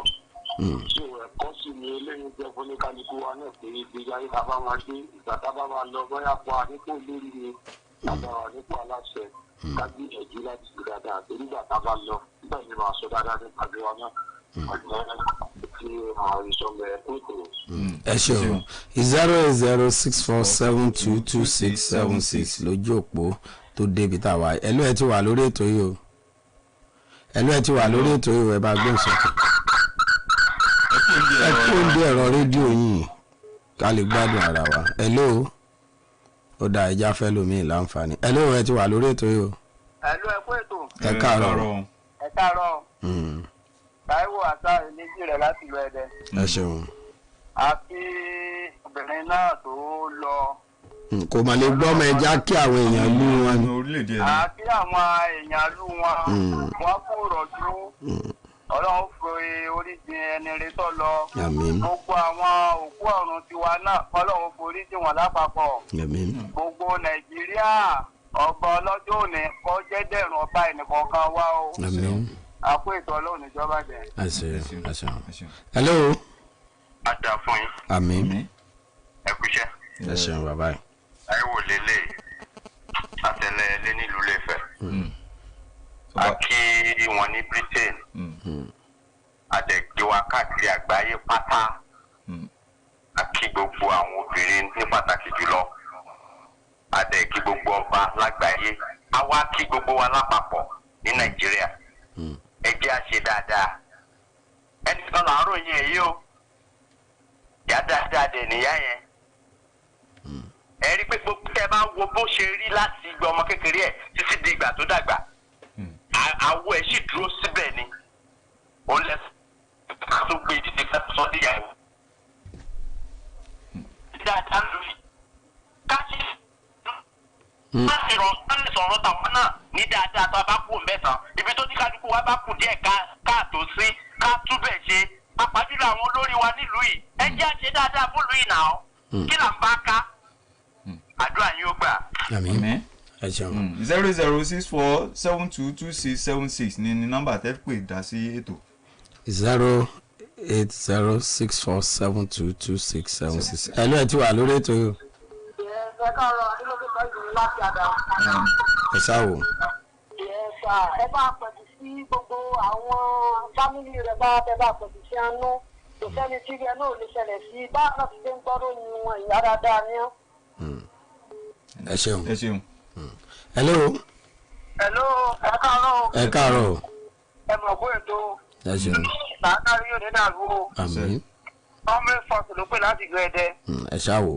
kí arábìnrin ìyá tó kù náà kí àwọn èèyàn ká wo àwòkọ́ṣe ìyá òun ọ̀pọ̀lọpọ̀ àwọn lọ́balọ́ba ni pé káwọn ẹ̀ máa fi tẹ̀rẹ̀rẹ̀ lọ́lẹ̀ gbogbo tí kálukú bá ṣe òní ó ti tà lọ́la ẹ̀kú ètò. ẹ ṣeun. hello. ẹ pé ojúmọ́. ẹ káàárọ̀ ẹ kúrò nídìí ẹ̀rọ rédíò yín. a kò ètò. orúkọ yín bẹ́ẹ̀ tí ń pè. a kí wọn ní ìlú àwọn àyà tí ọlọ́ni kí ọlọ́mọdé yìí o ọlọ́wọ́n fún ìjọ wọn o. so wọ́n ní pé ká máa ṣe dáadáa lórí ìgbésẹ̀ wáyé yàgbára kúrò lẹ́jọ́ kan. so orúkọ tèmi ní Abdullahi Ahmed láti lọ́yọ̀ aláàfin. ẹ kú ètò. hello. ọ̀hún náà ní kùtà àgbà kẹ́yìn. hello. hello ẹ káàárọ̀. orí ètò káyọ̀gbọ́ la wà ẹ bá gbé sókè. ọmọ ọba gbígbé adúlá tẹ̀sà òkè. hello. ó yà ẹ ti wà lórí ètò. ilẹ̀ gẹ̀ẹ́sì sílẹ̀ wọ̀. mọ̀mọ́ yẹn ti ṣe ribiribi. ó dàda ìgbà tí ó jòyè náà ni àwọn bírú wa yìí. tí ìgbà tá a ṣe wà nílé ìwé ẹ̀kọ́ náà tó wá tó fún wọn tó fíìsì Nàìjíríà yìí orin ẹ̀ náà ń kọ́ láti títí kún ní ìdílé 32nd ànáwó ẹ̀ náà. tó náà kọ́ jẹ́ pé kó fi ọ̀run ló kó fi kẹ́. agbára Ọlọ́run àwọn ọmọ ẹ̀ náà yé. káwọn olórí náà máa ṣe àwòkọ́ṣe eléyìí ẹni tó bá jẹ gbìyà kó bí ẹni tó bá jẹ dáadáa Ọlọ́run àjẹ. ẹ ṣeun mo tún ráyè ayé gbayọ̀ lólóòtú ètò yìí ibi náà láti máa lọlé lónìí olóòtú àgbà ní Abímbọ́lá Babátúndé Síjúwadé Adésínà lórúkọ tèmi ẹnìkejì mi lórí ètò ní. Ọládàpọ̀ Oyètúnjí à ń kí n pé ire o.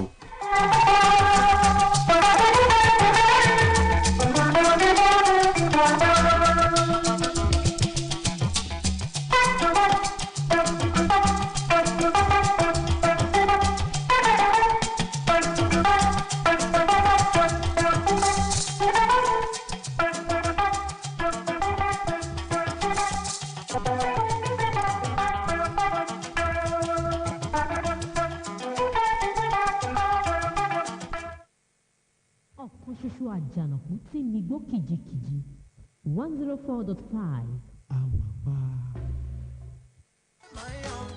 Tolú báwo ni ìrìn àjò ẹ̀? Ilẹ̀ Haúsá dùn. Mo jẹ oúnjẹ kan tó ń pè ní dámbó ìṣèkáfá níbẹ̀. Ọ̀rẹ́, adùn àti tasọ́sàn ẹ̀ lárinrin. Oúnjẹ ti délẹ̀ o. Láìdé, oúnjẹ yẹn náà ló ṣe. Ó tún dùn jù yẹn lọ. Báwo ló ṣe sè é? Ìsebẹ̀ ọ̀ngà. Òun ní ìsebẹ̀ tó o nílò fádùn àti tasọ́sàn tó lélẹ̀. Dùn àwọn tó fẹ́ràn nínú pẹ̀lú oúnjẹ aládùn nínú ilé rẹ̀. Onga, Mama's helping hand. Ọ̀ṣun Ambulance Services Agency àjọ adóòlà ẹ̀mí nípínlẹ̀ Ọ̀ṣun ló ń fi àsìkò yìí sọ fún gbogbo ẹ̀yin ènìyàn wípé kò síbi tọ́wọ́jà erin òde lọ́rọ̀ ìsọwọ́sẹ̀ àjọ náà nípínlẹ̀ Ọ̀ṣun báyìí o. wọ́n ní ká sọ fún yín pé digbí làwọn òṣìṣẹ́ àjọ náà wà tí wọ́n sì gbáradì nígbàkúgbà fúnṣẹ́ ìdóòlà ẹ̀mí àti ìṣẹ̀lẹ̀ pàjáwìrì yíká àtilétoko ìpínlẹ̀ Ọ̀ṣun àti pé gbogbo ìjọba ìbílẹ̀ tó ń bẹ nípínlẹ̀ Ọ̀ṣun àti káàkiri àwọn òpópónà márosẹ̀ tó ń bẹ nípínlẹ̀ yìí ni wọ́n ti napá nasẹ̀ sí fún iṣẹ́ ìdóòlà ẹ̀mí ẹ má wulẹ̀ fòyà láti pè wọ́n fún iṣẹ́ ìdóòlà ẹ̀mí nígbàkúgbà tíṣẹ̀lẹ̀ pàjáwìrì bá ti wáyé torí pé iṣẹ́ tiwa kò láwó lọ ọ̀fẹ́ gbáà ni ẹ gbá wọn láago sórí àwọn ojú òpó ìbánisọ̀rọ̀ wọ̀nyí 0708-060-1212 tàbí 0708-060-1313 ẹ tún lè pè wọ́n sórí 0913-600-0631 tàbí 0913-600-0633 wẹ́bsáìtì wọn ni www.osunambulanceservices.org tàbí oambulance.osun.gov.ng.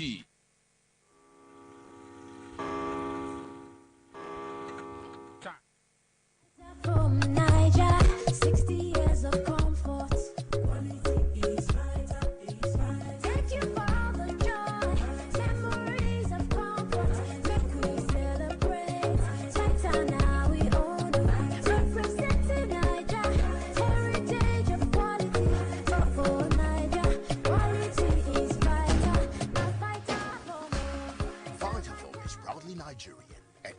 support Nigerians with consistent quality product for comfort and well-being. With Vitafoam, you don't just sleep.